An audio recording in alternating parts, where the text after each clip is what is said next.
दोस्तों, मेरे channel my ज्ञान सागर कहानी में आप सभी को हार्दिक अभिनंदन करती हूँ। सिख धर्म के संस्थापक और सिख धर्म के पहले गुरु माने जाने वाले पूज्य गुरु श्री नानक देव जी के जीवन से संबंधित एक कहानी बताएंगे।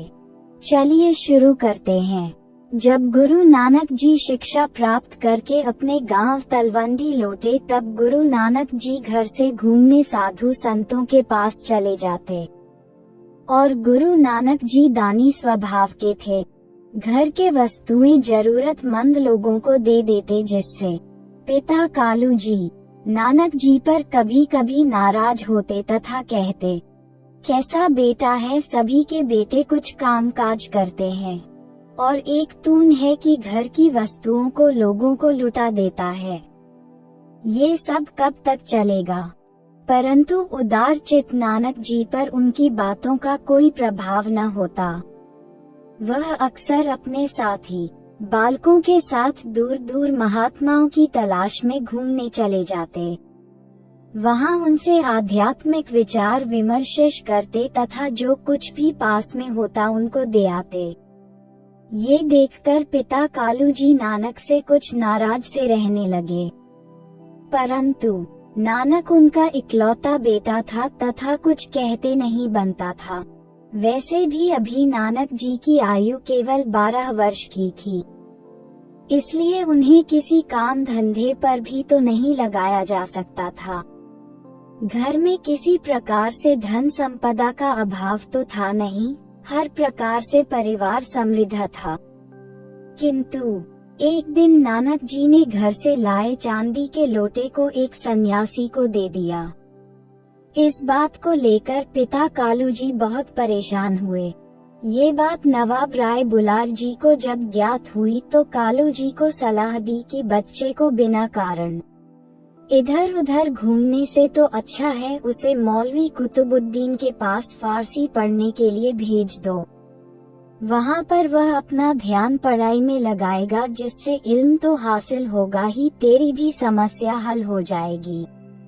पिता कालू जी को ये सलाह बहुत रुचिकर लगी। उन्होंने दूसरे दिन ही नानक जी को मुल्ला के मदरसे में भेज दिया। फिर क्या था, नानक जी वहाँ फारसी बहुत चाव से सीखने लगे। मौलवी जी उनके रोशन दिमाग को देखकर दंग रह गए। उन्होंने जैसा सुना था वैसा ही पाया, अतः नानक जी की तरफ विशेष ध्यान देने लगे। जल्दी ही नानक जी एक के बाद एक किताबें पढ़ने लगे। इस प्रकार नानक जी 1 वर्ष के भीतर ही वह सब कुछ हासिल कर गए जो दूसरे शारगीद वर्षों में नहीं प्राप्त कर पाए। एक दिन मौलवी जी ने नानक जी की परीक्षा लेने की सोची। उन्होंने नानक जी को कोई शेर लिखने को कहा। फिर क्या था, नानक जी ने एक शेर लिखा जो कि इस प्रकार है, हे मेरे साहिब, हे मेरे भगवान, तेरे आगे मेरी एक प्रार्थना है।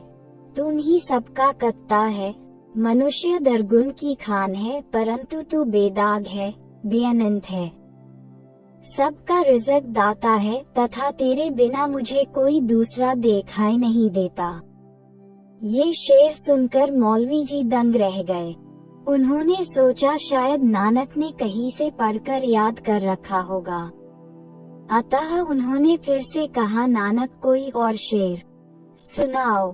तब नानक जी ने शेर सुनाया जिसका अर्थ था, ये संसार नाशवान है, इसलिए मैं दिल का हाल किससे कहूँ। मौत के फरिश्ते ने सबको अपनी जकड़ में लिया हुआ है, न जाने वह कब किसको उठा ले जाए।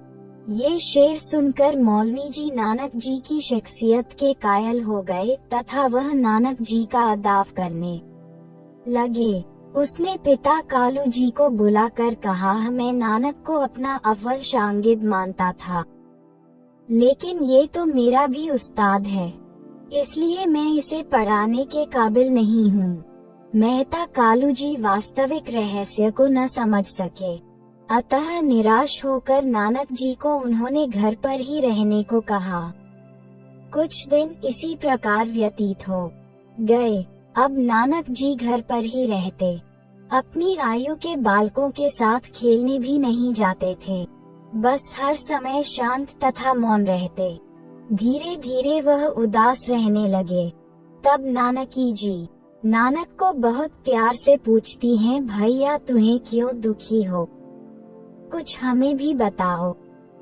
नानक जी ने कहा, दुख मुझे नहीं, दुखी तो संसार है। मैं तो बस उसके लिए चिंतित हूँ कि इसे कैसे दूर किया जाए। इस रहस्य का नानकी जी को कुछ कुछ आभास होता कि उसका भाई नानक परमात्मा का भेजा हुआ कोई दिव्य पुरुष है, परंतु वह ये सब पिताजी पर प्रकट न कर पाती। बस पिताजी को समझाने के लिए कह देती। पिताजी नानक का मन बहलाने के लिए इसे किसी काम में लगा दे तो सब ठीक हो जाएगा। मेहता कालू जी सोचते, बात ठीक है, परंतु मैं लड़के को इस 13 वर्ष की आयु में किस काम में लगाऊं? अगले दिन पिता मेहता कालू जी ने नानक जी को बुलाकर कहा, तुम आज से अपने मवेशियों को ही चरागाह में ले जाया करोगे। पिताजी आप जो आज्ञा देंगे मैं वही करूँगा।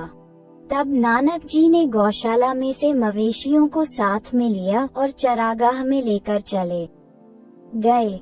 दोस्तों, आशा करता हूँ कि सिख धर्म के पहले गुरु श्री नानक देव जी पर बनाई गई यह वीडियो आप सबको पसंद आई होगी। ऐसे ही और अत्यधिक वीडियो से जुड़े रहने के लिए मेरे माय ज्ञान सागर कहानी चैनल वीडियो को लाइक, शेयर और सब्सक्राइब करके सपोर्ट जरूर करें। फिर मिलते हैं एक शिक्षा भरी नई अनमोल वचन वीडियो के साथ। अपना ख्याल रखिएगा।